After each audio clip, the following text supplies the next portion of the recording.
All right, so this presentation is about taking Eclipse Che, the open source project, out to the enterprise and making it more kind of enterprise friendly. What's involved in that, why you might do it, and where we're going with that. So first of all, what is Eclipse Che? How many people in the room have heard of Eclipse Che? 2. All right, good. Well then let's back up. So Eclipse Che is an open source project in the Eclipse Foundation. It is distinct from the Eclipse desktop IDE, and a lot of people kind of associate the Eclipse brand kind of almost exclusively with that desktop IDE, but the Eclipse Foundation actually has about 120 other projects, of which Che is one.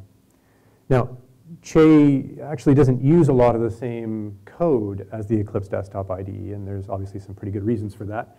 One of which is that the desktop IDE was built using SWT as a desktop app, and we, of course, need it to be a browser-based app. We do use JDT, the Java development tools, and a couple other things from the Eclipse Foundation as well. What Che is, though, is also a little bit different than the desktop IDE. It's not just a browser-based IDE. It's actually a developer workspace server that uses containerized workspaces based on Docker. And then the kind of browser-based IDE sits on top of that. So although the browser-based IDE is what people see, it's what kind of might catch your attention. In fact, at least in my opinion, it's not kind of the least interesting part of what Che is doing. And you're going to see, I think, with Codenvy, that a bunch of the power you get from this really has nothing to do with the browser-based IDE. In fact, you can use whatever IDE you want with Codenvy. So Codenvy then really takes what Eclipse Che is, which is the stack that handles the Docker-based runtimes and the browser-based IDE. It has a number of plugins, Git plugins, SVN plugins, SSH, Maven, all those kind of things you would come to expect. But it adds a great deal on top of it. Just to kind of simplify it out, the big ones are multi-user and authentication. Obviously, it's going to add permission controls. It's going to add multi-node scaling and a number of DevOps tools to back up the database, migrate databases, add or remove nodes, upgrade, all those things which as an operations team supporting thousands of developers using Codenvy you would need. Now, what I'm going to show here in the demo in just a second, I want to just kind of walk through step by step because there's a bit of a mental shift that you need to make if you're thinking of a classic IDE and a classic developer workflow versus one which would be used within Codenvy. And the biggest thing is that for a developer, when you typically think of a workspace, you're thinking of your source code, the set of dependencies, and maybe some configuration. But the runtime is wholly separate, right? Because the runtime is whatever you've installed on your laptop or your desktop. And that, although the code gets deployed kind of down to that runtime, the IDE doesn't really have any strong connection with that runtime. It doesn't adopt it. It doesn't hold on to it. It doesn't codify it. And that's the real difference, because what Eclipse Che brings is wrapping the runtime itself into the definition of the workspace.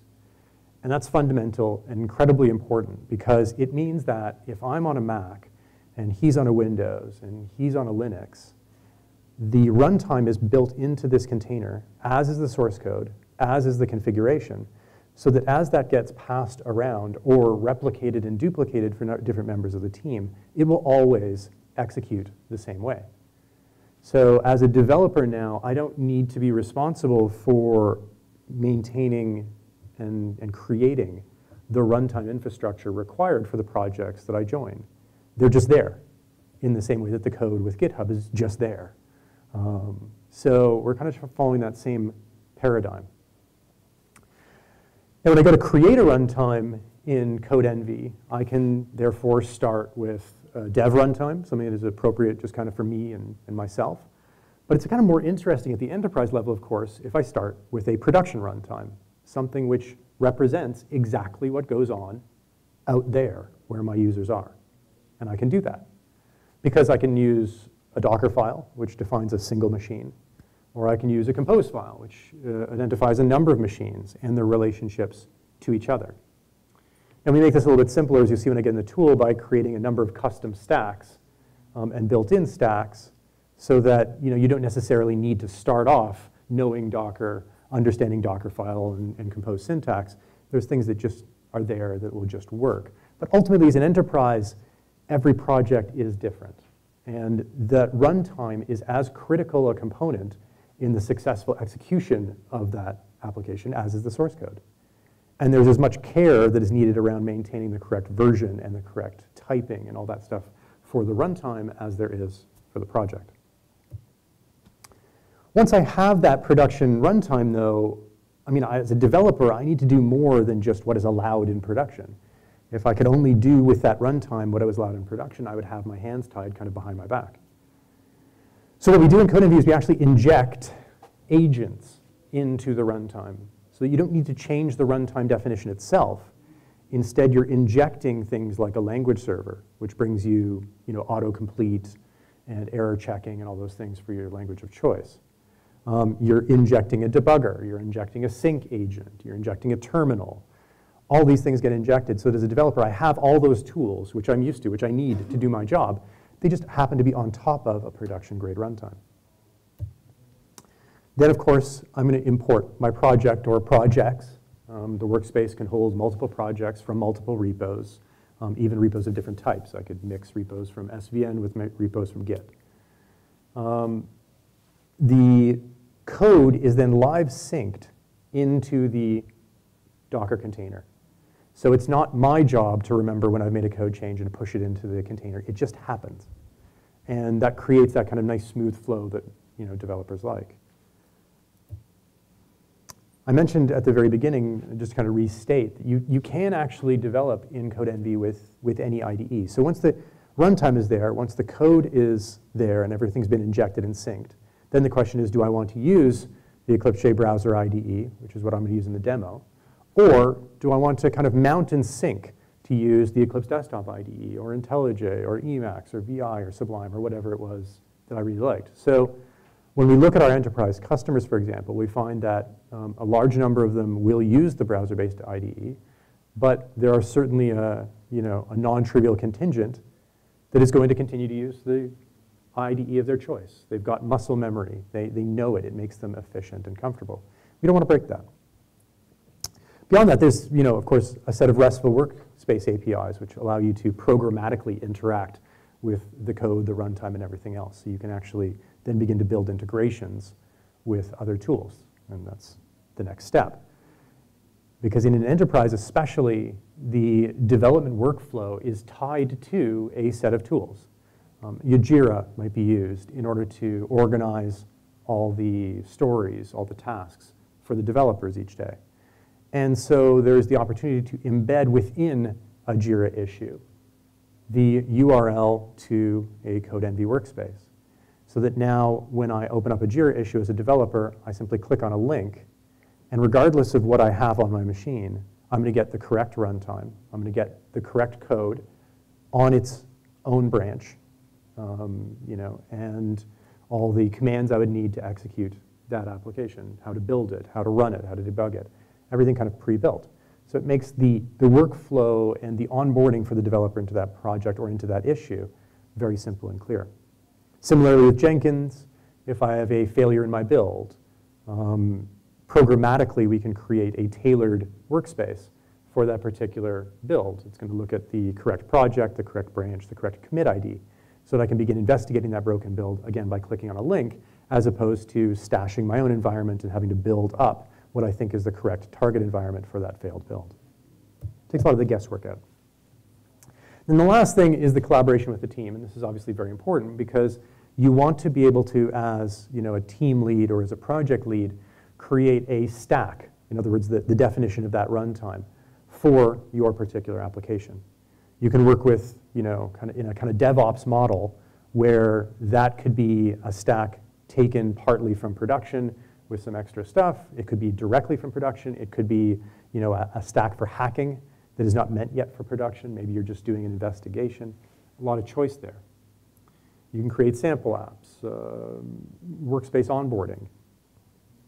What gets really interesting, and I may have time to show, is the pre-commit feedback. The idea that before I actually commit my code to the repo, well, actually, let's back up. In normal cases, when I want to get feedback on my app, I have to commit the code to the repo. CI then builds it into a test server. and I say, hey, product manager, docs guy, whatever stakeholder it is, go to this URL on the staging server, on the test server, whatever have you, and you can see what I've just built. Does it meet your requirements? But that's kind of inefficient because I've already committed the code to the repo at that point. And so if the answer is no, that doesn't meet my requirements at all, then I got to go back it out, which is a pain.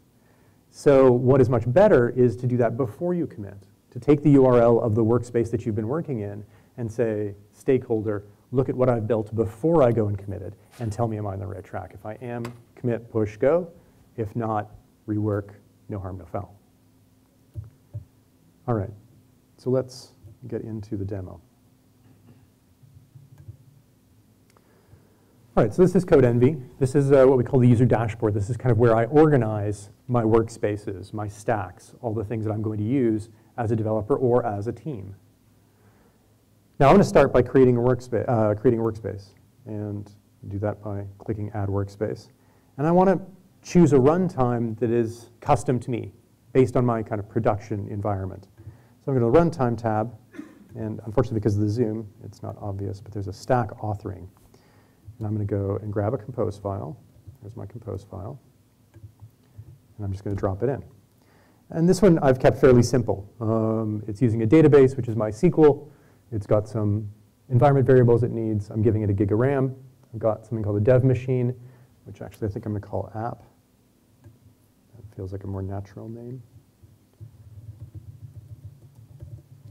And that's based on an Ubuntu JDK 8 Docker image. I'm going to give it 2 gigs, and of course it depends on the database. The database will be loaded first. Now, we do syntax checking on this, but this is all clean. One error that I do get is that the environment needs something called a dev machine. It needs to have one of these multiple machines designated as the one into which that source code will be live synced. So I don't really want my source code, in this case, live synced to my database, obviously. So I'm going to choose my app machine. Now I come down here, you can see I can see the source for this. And I'm just going to hit dev to inject a terminal, inject SSH capabilities, and the rest of the IDE tooling. So this can be some of the IntelliSense and the ability to connect back to the Codenvy server, all these things that I need. Now actually before I go, and you can see it's added terminal SSH, for example, I'm going to go, down, I guess. There's my database. I'm going to add a terminal to my database as well.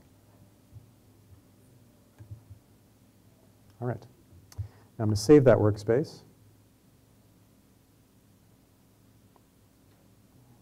All right. And I'm going to go ahead and open it.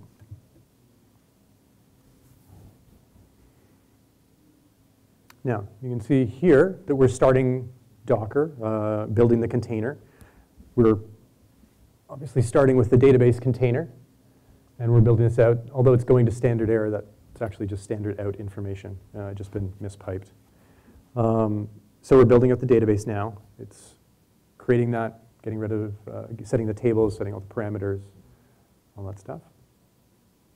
In a second, when that finishes, you're going to see another machine pop up called app underneath processes there.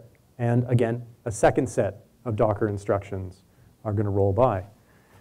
And that's going to be, obviously, the creation of that app server machine, which in this case is, like I said, JDK 8 on Ubuntu running Tomcat. Got my fingers crossed that all my external repos are available. Now, the first time I do this, it takes a little bit longer when I'm doing it from recipe because I actually have to build the Docker image. If I was doing this actually in an enterprise setting, typically I would just reference an already built enterprise image, and this would be, of course, much, much faster. But it's kind of fun to see the cake get made here. So there's my app now that my database is fully up. And here you can see some of the processes that are being injected in. Well, you did see them. Now we're starting the Tomcat server that is inside the container itself. All right, I think this is just about done.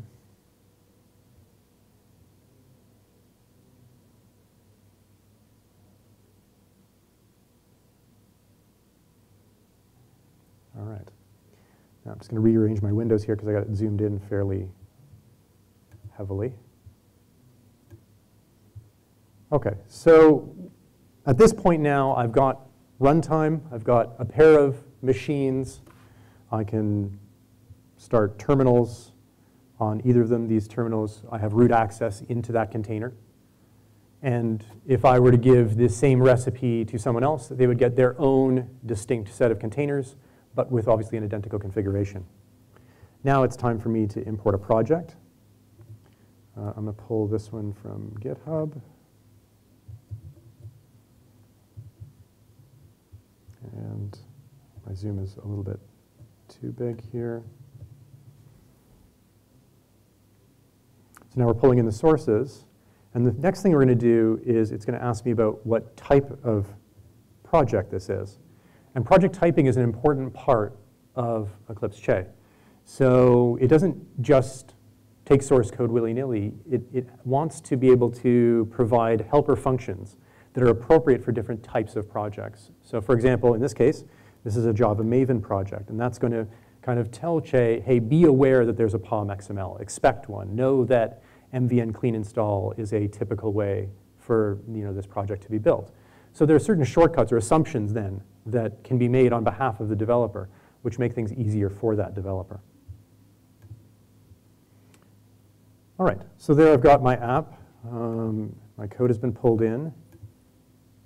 I can go ahead and start opening up the actual code itself.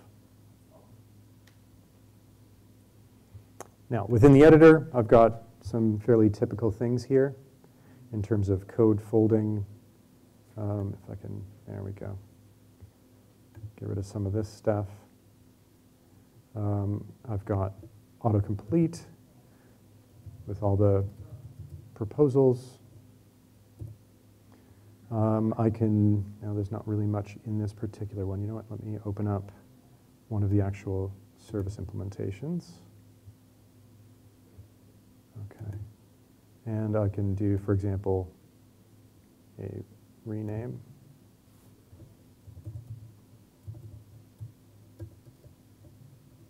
Okay, you can see it's fairly instantaneous. A lot of people, I think, assume that a browser-based IDE is going to be slow. But the reason why it's instantaneous is actually fairly simple. One of the things that Che does, which is quite clever, is that the language server itself is embedded inside the container. So it's essentially local to the code, local to what you're working on. So where a lot of cloud IDEs, I think, try and centralize that job and have everybody calling out to some centralized language server, which on the surface appears more efficient, in fact, it creates a great deal of latency and is what results or what causes that kind of sluggishness that people tend to habitually associate with browser-based IDEs. So in this case, we've obviously gotten rid of that. Now, next step is I want to be able to run some of these things. Now, because I'm building this from scratch, there are no pre-made commands.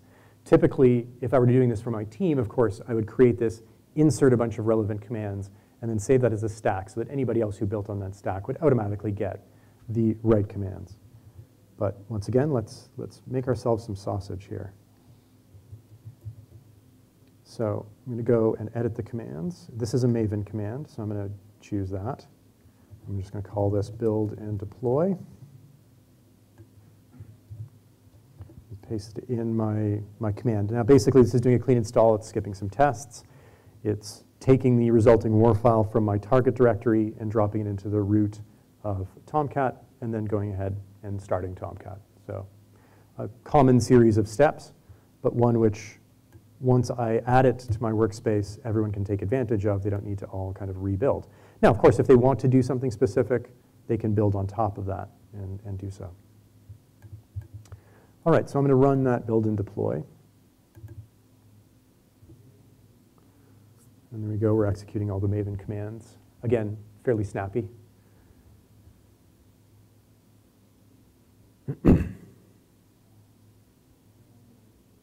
you go. We've got our WAR file. Actually, let me pull this down again, and you'll be able to see that there is now in our Project Explorer a new target directory. I should have pointed out beforehand that there was no target directory. Now there is, obviously, because I've gone and built it.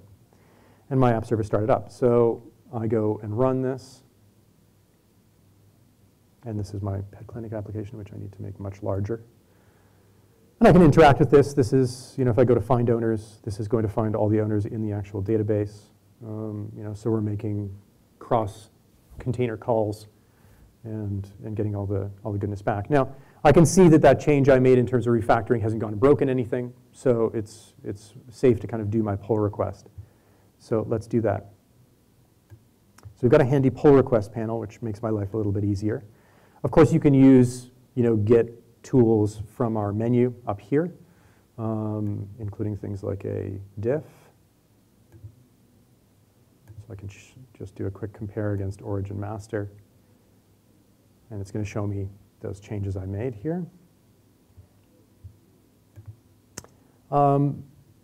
So I'm going to go ahead and create this pull request. I can also do pull requests from the command line. I'm going to create a new branch, actually. I'm going to call this DevOps. And I'm going to call this refactor. And create PR.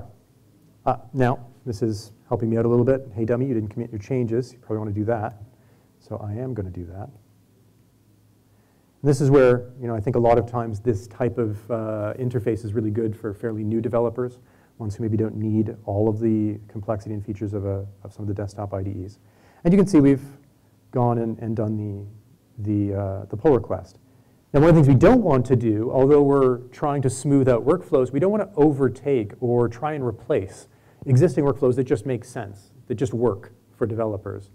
And the pull request interactions within GitHub just work. And so we're going to open this up on GitHub, and as you'll see, it is a standard pull request. The only difference is, and I can go and add comments here and all that stuff. I didn't add any comments in my actual pull request, which I should have done. But what's actually kind of cool and what I really wanted to call attention to is that button. So that button is automatically added.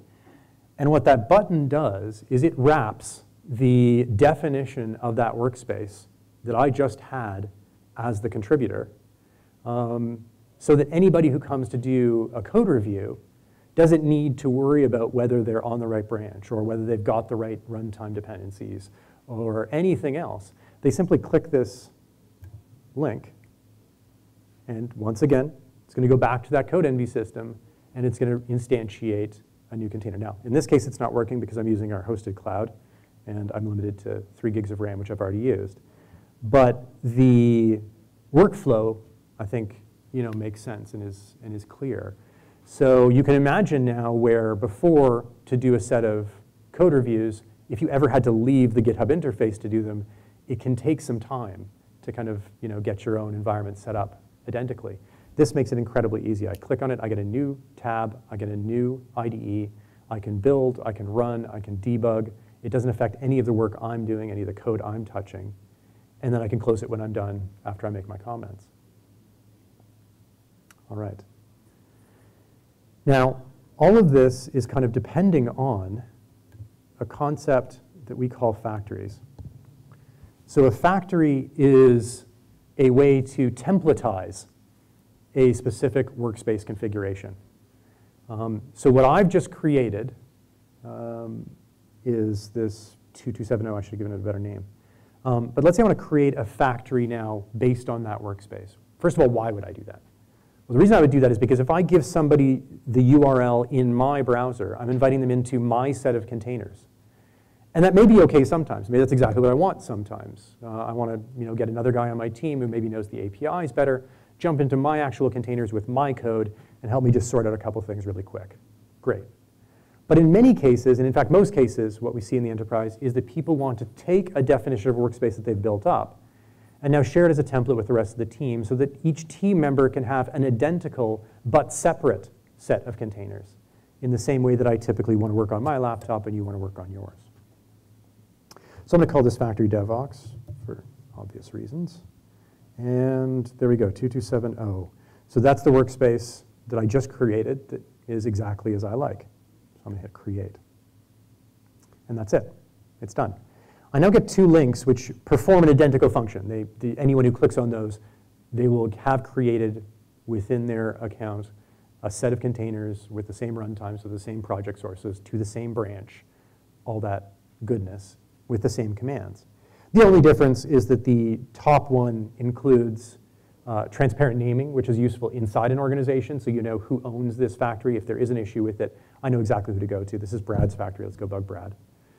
Or an obfuscated version, which is helpful for if I need to get feedback from folks outside of my organization, perhaps from a partner, from a stakeholder, from a customer.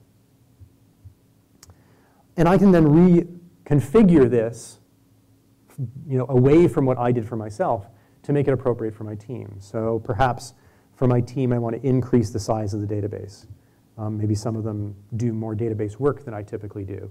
And so for this to be valuable to all of them, let's give them a little bit more meat there. Or perhaps I want to add a new command. Perhaps I want to remove a command. I can do all of these things. The other thing that gets used a lot within our enterprise customers is the ability to run a command or open a file upon execution of this factory. So the URL not only provisions the workspace, it can actually automate actions within that workspace. So for example, if I'm creating a factory based on a workspace for QA or for docs, people who have a familiarity with the code but maybe don't need and don't want to be heavily into the code base, I might have it automatically build and run the moment that the workspace is started, so that they're ready to just click on that preview link, open the app, and start playing with the application at its current state. That can be very helpful for them. They don't have to hunt around. Or open file is what we often use in cases where we're dynamically creating these factories in response to certain events. For example, if I get a build failed notification from Jenkins, and the build failure is identified as being part or resulting from a particular file, I can have that file automatically opened in the editor. The person doesn't need to hunt around. They don't need to figure out which package is it in. It's just there. So very, very convenient. Now, the workspace definition itself and the factory definition are both JSON objects. So you can see here the JSON definition. And it's really quite readable. It includes workspace definition information. You can see here my full compose syntax. Here's my project definition information. Where's the location, the type of project it is. I've got my command information, and then I've got meta information about me as a user, the kind of owner of this.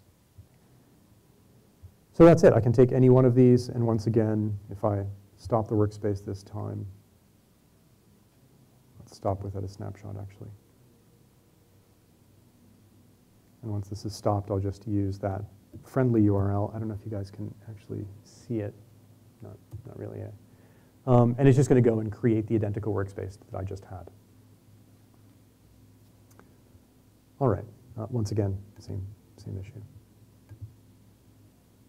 OK. So that's kind of the high level on the usage of Codenvy within an enterprise.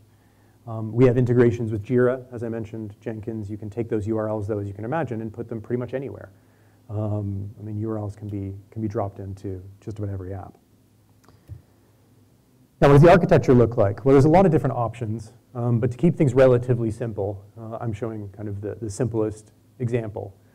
So typically for an enterprise, especially, this is installed behind the firewall. Codenvy does host a SaaS version of all of this at codenvy.io, and people can sign up for free, and they get 3 gigs for free, and they can buy more RAM and all that stuff. But for most of in fact, for 100% of our enterprise customers, they're not comfortable having their developers out in a shared resource public cloud like that with the source code. So this gets installed behind a firewall, and that could be in a VPC on Amazon or Google Cloud or whatever have you, or it could be in VMs. It could be wherever you want. The only requirement really is just that you put it somewhere where Docker can be executed, because Codenvy itself is a collection of 11 Docker containers. So these are brought up in a compose relationship, much like what I just showed. So the master is what handles, of course, the authentication. That's where the user database is. That's what's routing all the requests to the various what we call machine nodes. The machine nodes are where the actual workspace containers are run. Now, I can integrate with LDAP or AD. That's obviously going to go into the master. And then my Docker registry, my artifact repo, my source code repo all need to connect to both the master and the separate machines. Now, I don't need all of these things, of course. A Docker registry is included with Codenvy, but it is a fairly straightforward, insecure registry. And every enterprise that we work with has a secured registry that they want us to go out to, and that's what happens. Now, clients come in through the master, so they always have the same URL, and then they're distributed through to the correct machine. Now, today the default mechanism for orchestrating those containers across those nodes is Docker Swarm.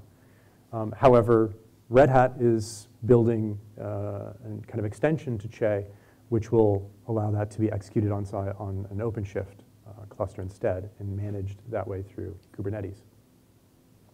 Multiple different options. Now, in terms of getting started with it, it's super simple. Basically, you just go to a computer that Docker runs on. You type docker run codenvy/CLI start, and it's going to kind of guide you through essentially building the full Docker run syntax for Codenvy itself. We have to do certain things like mounting the Docker sock. You have to mount a data directory, all that kind of stuff.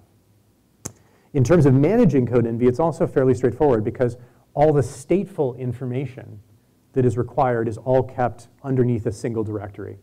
So it keeps it nice and simple for knowing that if I back up that directory on a periodic basis, if I need to migrate data, I just need to grab that directory. Everything is there. That's where the Postgres database is that holds the user information. It's where the config information is for every part of the Codenvy system. It's where all the stateful logs are kept.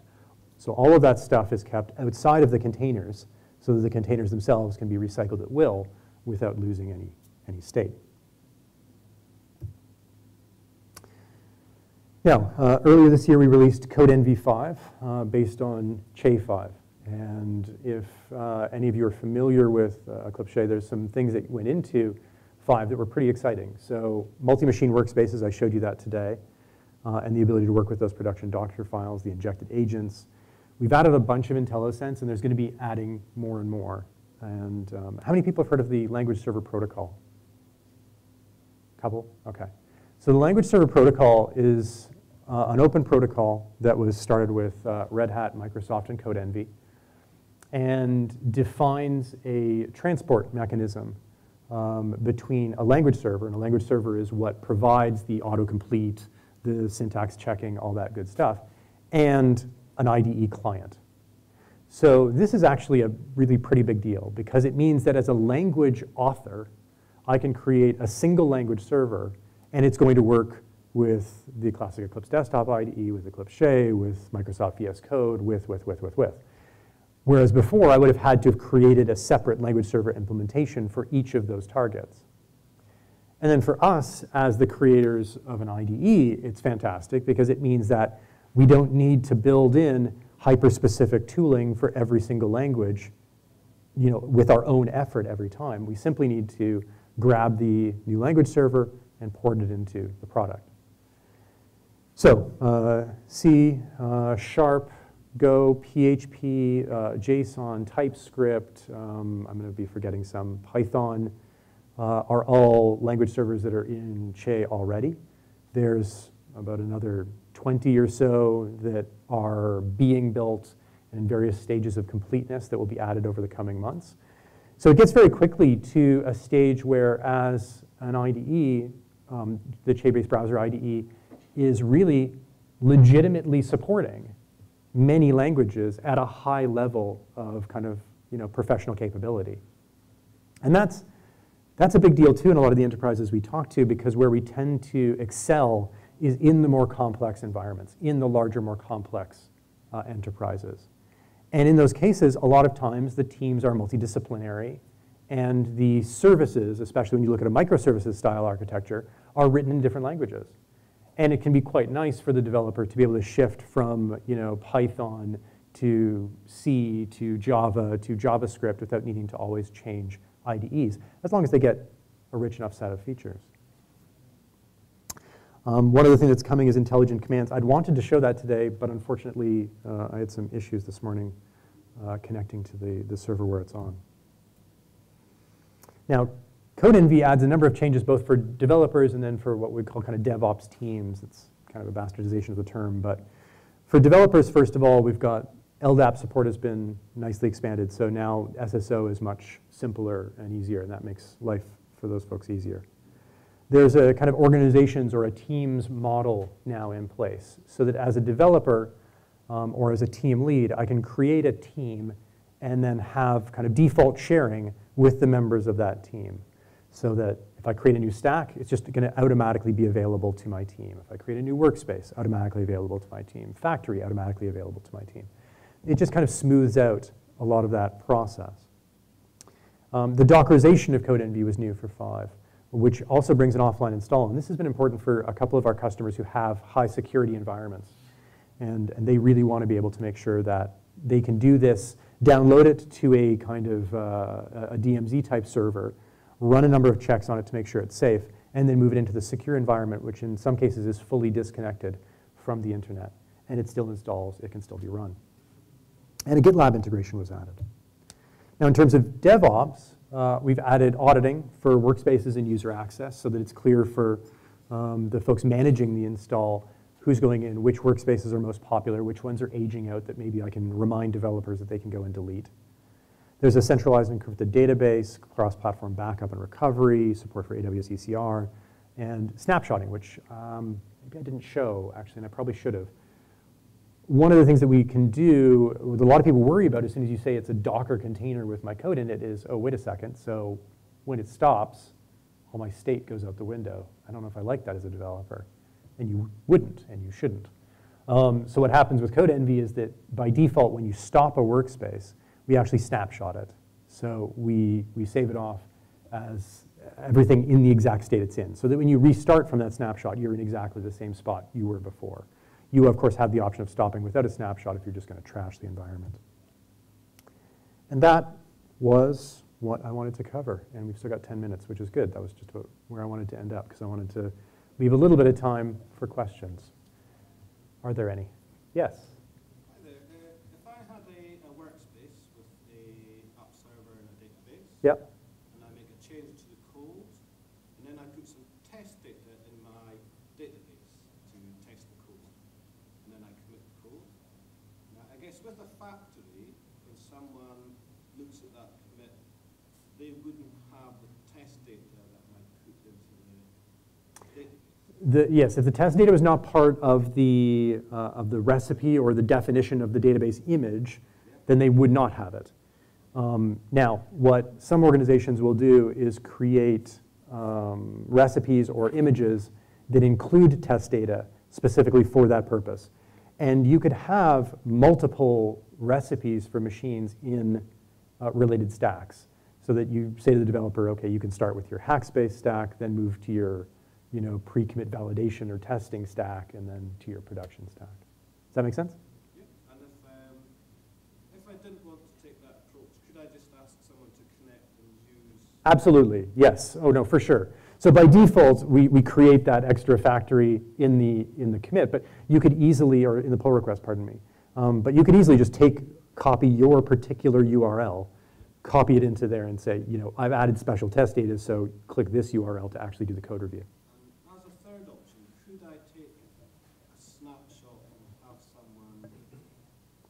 Use the snapshot? A copy of that snapshot? Is that possible? It is right now, and the other technical folks will keep me honest here, but it's not terribly automatic. There would be some kind of manual movement you'd have to do there. Like clone a snapshot? Yeah. That's a little trickier. One last question. If I wanted to extend Che, and I know there's different ways to do that, if I want to extend the Che server, and that involved in, for example, recompiling the Che code Che server, could I still use that custom Che with Codenvy? You can, well, so what you'd be doing in that case is you'd be probably creating a plugin, for example, for Che, and then compiling it into a custom assembly. So what you would do for Codenvy is you would take the plugin to Codenvy and recompile Codenvy to create a custom Codenvy assembly. So it's not so much that you're moving the custom Che assembly over, it's that you're moving the plugin over and then creating a custom Codenvy assembly. Is that possible if Codenvy is not open source? Well, so yes, it is totally possible, first answer. Second thing is that the license, you would need a license to allow you to do that, to give you the rights to do that.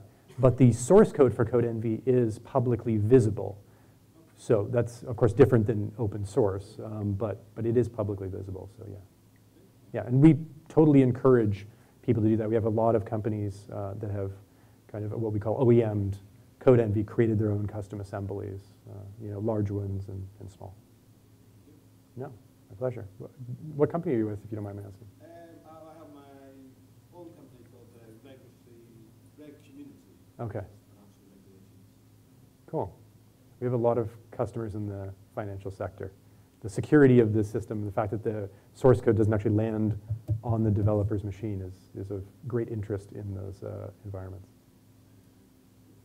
We're actually just within days away from shipping a new approach where what we'll do is we'll generate custom assemblies with they can plug it up on a plugin with a custom agent or a custom cloud IDE extension. And what we'll do is we'll simultaneously generate the assembly for Che and Codenvy, and you can build and run the same plugin in either one. So as you make improvements, you don't have to worry about how to move from one to the other or what. Any other questions?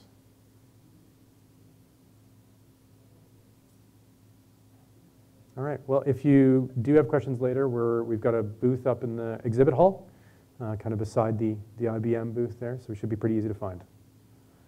All right, thanks very much, guys. Have a great day.